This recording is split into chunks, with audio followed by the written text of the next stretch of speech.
Ano-ano nga ba yung mga dapat nating gawin at tandaan bago natin igala yung mga alaga nating aso para kahit papaano naman hindi sila magkaroon ng sakit na parvovirus at distemper?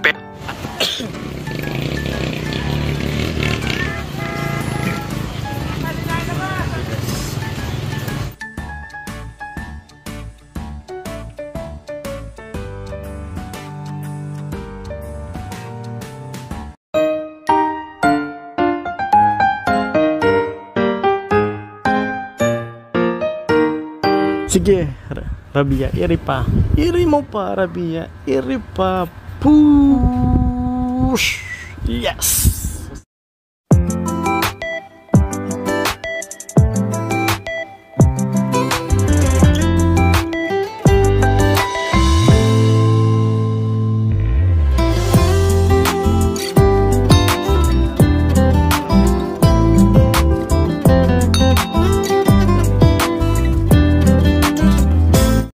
Gagayak pala tayo ngayong araw at pupunta tayo sa SJ Tocam Dariitan, Tanay Rizal kasi doon natin gaganapin ang Christmas party. Kasama ko rin pala rito yung alaga kong aso na si Rabia at pag-uusapan nga rin pala natin or i-share ko sa inyo kung ano nga ba yung mga dapat nating tandaan kapag igagala na natin yung mga alaga nating aso. Ano-ano nga ba yung mga dapat nating gawin at tandaan bago natin igala yung mga alaga nating aso para kahit papaano naman hindi sila magkaroon ng sakit na parvovirus at distemper. At kasama nga rin nating pupunta sa SJ Tocam Dariitan si Toffee na aso ng kapatid ko at si Ashcot aso ng pamangkin ko. Maliban sa kanila, kasama rin natin yung Karina Boys na kasama natin dito sa sasakyan. At pagdating nga namin dito sa Tanay Rizal, medyo malakas na rin yung ulan. By the way guys, ang biyahe pala from Taguig to SJ Tocam Dariitan ay 2 hours. So ngayon guys, i-share ko sa inyo kung ano nga ba yung mga dapat nyong tandaan kapag igagala nyo na yung mga alaga nyong aso. Una, kailangan guys is 6 months pataas na yung alaga nyong aso para kahit papaano is mas malakas na yung resistensya niya. Second, kailangan fully vaccinated na yung alaga nyong aso kahit 5-in-1 shot lang to. And third, kailangan meron na rin vaccine na anti-rabies para kahit sino yung makasalamuhan ng alaga nyong aso or meron man siyang makagat hindi naman marabis para safe din yung alaga nyong aso sa rabies. At nakikita nyo naman habang kalong ko nga rito sa Rabia donyang-donya ang dating. Ang sarap ng tulog samantalang ako hindi ako makatulog kasi baka malaglag siya kapag nakaiglip ako mabitawan ko. At dahil nga sa maulan ngayon, ito yung naabutan nating view rito sa Daraitan at kailangan din talaga nating tumawid sa kabila gamit ang balsa. Kapag maulan talaga dito sa Daraitan, ganito talaga yung nangyayari sa ilog. Pero huwag kayong mag-alala kasi yung mga taong nagsasagwa na itatawid kayo sa kabila, mga professional talagang gamay na nila kung paano nila papalingin yung sagwan. Normal days kapag maulan dito sa Daraitan, di ba? Sasakay tayo ng balsa, patawid doon. Ba! Yung camera! Camera!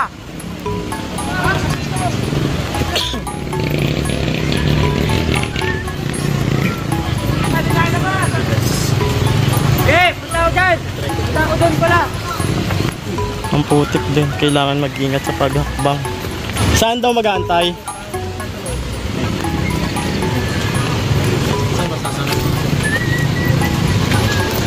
Oo. So dito kami dadaan, ayan. Uy, ba't nandiyan kayo? Diyan ba? Sakayan ba? Saan nakasakayan po ya? Diyan? Ay, Tete, paalala ka talaga ulan mo. Bakit? Pwede daw doon, pwede dito. Diyan na kayo may lupa, doon walang lupa. Dito ba, may lupa. At buti na lang nakaltawid kami ng maayos at ligtas. Magagaling talaga yung nagsasagwan dito. Alam nyo guys, bumili lang ako saglit ng bumili lang saglit ng mineral water. Tapos, iniwan ko rito sa pamangkin ko. Ito na yung nangyari sa kanila. Kasi andito tayo ngayon sa SJ Tocam Dariitan. Ito, ayan. Nagbablog ka ako? Tapos ito si Butchokoy, oh. Magkaway ka. Hello, vlog. Sabi mo shout out, Butchokoy, sa Daraitan. Ito yung view dito, guys. Ayan. So, medyo maulan kasi ngayon dito sa Daraitan. And Christmas party nila. Ayan. Ayan sila tep-tep. Pinagbantay ko. Tapos ito na rin nangyari. Ayan. Rabia, iniwan lang kita saglit kasi bibili tayo ng tubig. At nakalimutan ko rin pala mga kapangunahit si Rabia at nawala sa isip ko na pwede pala siyang maistad ni Ashcott kapag pinagsama silang dalawa. Kaya ito tuloy yung naging resulta. Umalis lang ako saglit para bumili ng mineral water para may mainom si Rabia. Andun kasi kami nakapwesto guys dito sa sa TP1, TP2, TP3. Tapos meron tayo dito yung second floor. Tapos dito yung kitchen natin. Ayan, kompleto na yung utensil, kompleto na yung yung ating lutuan, may mga lamesa na rin. So, ayan. So, ang lamig-lamig talaga dito. Kaya ayan, Reke, Rabia, ano na ba nangyari sa inyo? Rabia. Rabia, ayan. Ang landi mo naman. Ikaw talaga, babae ka talagang malandi. Humayag ka agad, ha? Hindi pa nga tayo fully recover. Kape tayo sa gabi. Andun si Rabia sa taas. Kasama sa Ashcott. Luto niya doy. Ate Morina. May pula. Amin na ang gubit. Amin na mo.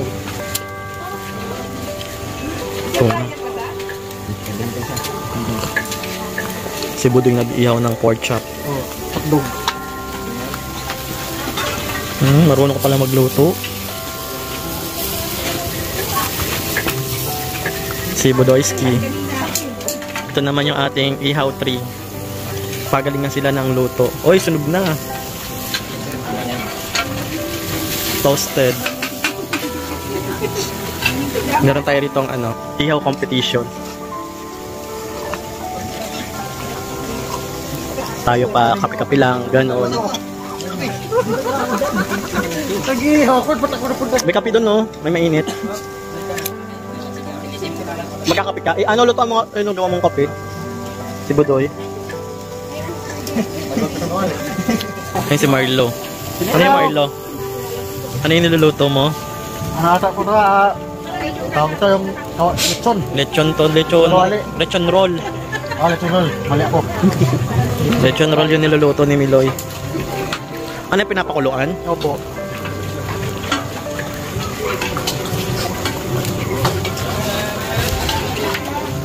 Tapos ayun si Jea nagluluto doon. Ano niluluto mo, Je? Kayong dalawa na ate Iding. Na ate Iding.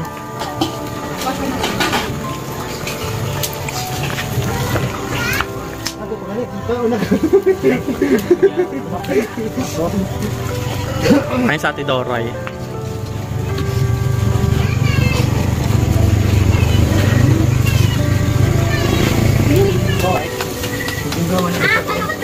Yung suka. Dinakdakan.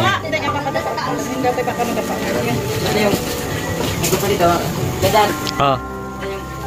Ando sa may bag, Doy. Christmas kasi guys, so ganito, yan, yung typical na actually dapat may pa-games tayo. Nag-prepare pa ako ng pa-games mga besh, kaso medyo maulan, so baka bukas na lang, hopefully bukas ng umaga hindi maulan para matuloy natin yung games natin kasi sobrang ganda ng view dito para sa Christmas party. Oh, pack.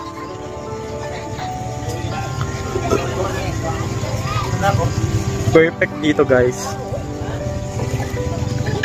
Alas 6 na nga rin kami nakarating dito sa Daraitan. Buti na lang medyo maliwanag pa at nakatawid kami ng safe. So ganito rito guys pag typical na maulan. Pero masaya naman rito kasi sobrang tahimik, talagang province vibe yung mai-experience nyo. Malamig na hangin at meron kayong maririnig na mga kuliglig. Kaya sobrang sulit ang pagpunta nyo rito. And then kumakain na nga rin kami rito kasi nga mamaya meron tayong pa-games kasi tumila na yung ulan. At after ko nga magpa-games, natapos namin yung dalawang games, pang adult at saka pang kids. Ngayon naman, magpapaagaw si Kuya Jose ng mga coins. Ito palang coins na to is mayroong tigbi 20, 10, 5 piso. So swerte na lang talaga makakakuha ng tigbi 20. At alam niyo naman guys, pagdating sa paagawan guys, lumilinaw yung mga mata natin, di ba? Kahit gabi. Charis!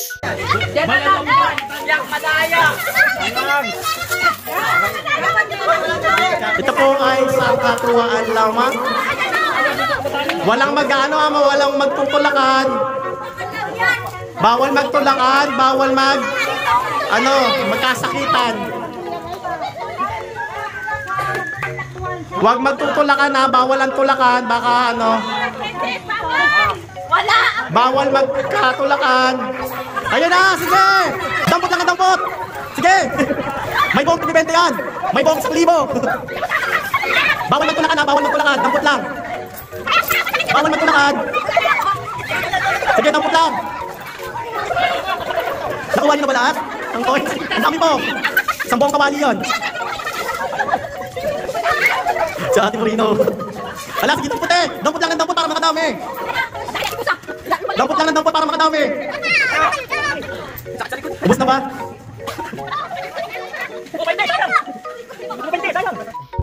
At kinabukasan nga mga kapango, pagising namin, ito na si Rabia takbo ng takbo at ito naman si Reker ay buntot ng buntot kasi nga hit si Rabia. And then sabi ko nga sa sarili ko na igagala ko muna si Rabia dito sa Daraitan. Pupunta kami ng barangay tapos siya papaliguan. Andito pala kami ni Rabia ngayon sa Daraitan. Ito na Rabia. Ayun si Rabia, ang kulit to.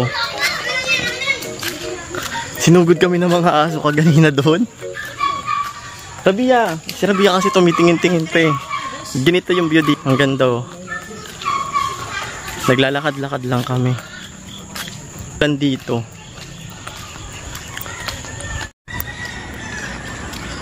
Mamaya-maya uuwi na rin kami. Pupunta lang kami sa may Lomihan para kumain. Rabia, bilis! Bagal ni Rabia maglakad. Di ko alam, hit pala to si Rabia.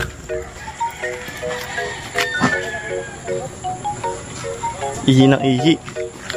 Sobrang ganda rin kasi yung view dito kaya ang sarap din maglakad kasama yung alaga mong aso. Pero take note, kapag maglalakad pala kayo rito kasama yung aso nyo, kailangan aware kayo, kailangan alisto kayo kasi yung mga bahay dito may mga alaga rin silang aso. Muntika na rin kasi si Rabia sakmalin or habhabin ng dalawang aso na malalaki. Buti na lang talaga alisto ko at nabuhat ko siya. Kaya kayo ingat kayo kapag ilalakad nyo rin yung alaga nyong aso dito kasi dayo lang yung aso nyo. Lalo na kapag hit, talagang naaamoy na mga lalaking aso. Bagal ni Rabia maglakad oh.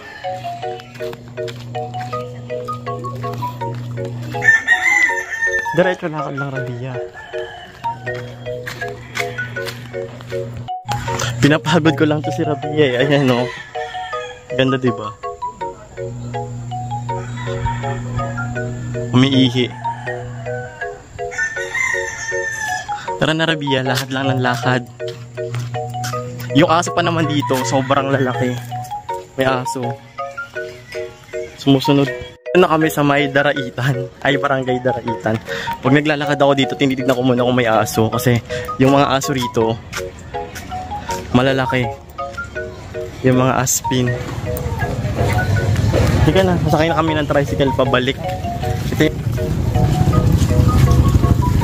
Tapos ito yung Christmas tree nila. Ayan.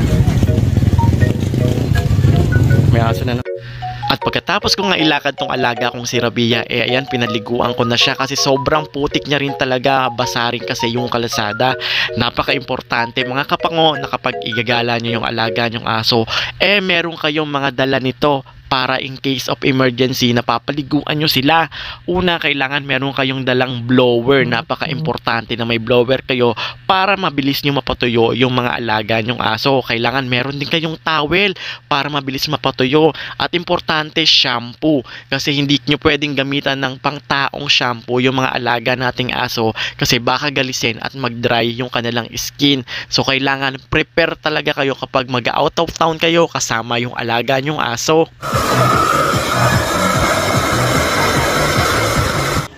Hello everyone, hello mga kapur parents, mga kapet friends. Ayan, sa mga planong mag-aalagang ng aso, ng puppy, nakapag-decide na ba kayo kung anong breed or anong klase ng dogs yung aalagaan nyo? And I suggest guys, mag-alaga kayo ng Aspin. So, doon nyo talaga kung malalaman nyo kung capable talaga kayo mag-alaga, kung kaya nyo talaga mag-alaga. Kasi ako guys, nag-start talaga ako sa mga Aspin na alagang aso before.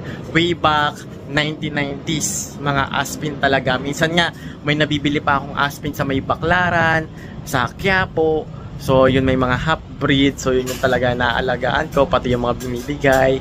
So, doon talaga ako nag-start. Hanggang sa nag-start ako mag-alaga ng isang Shih Tzu, 2 Shih Tzu, hanggang sa dumami. Hanggang ngayon, naging 10 na sila guys. At yun nga, namimigay naman tayo ng Shih Tzu kapag meron tayo.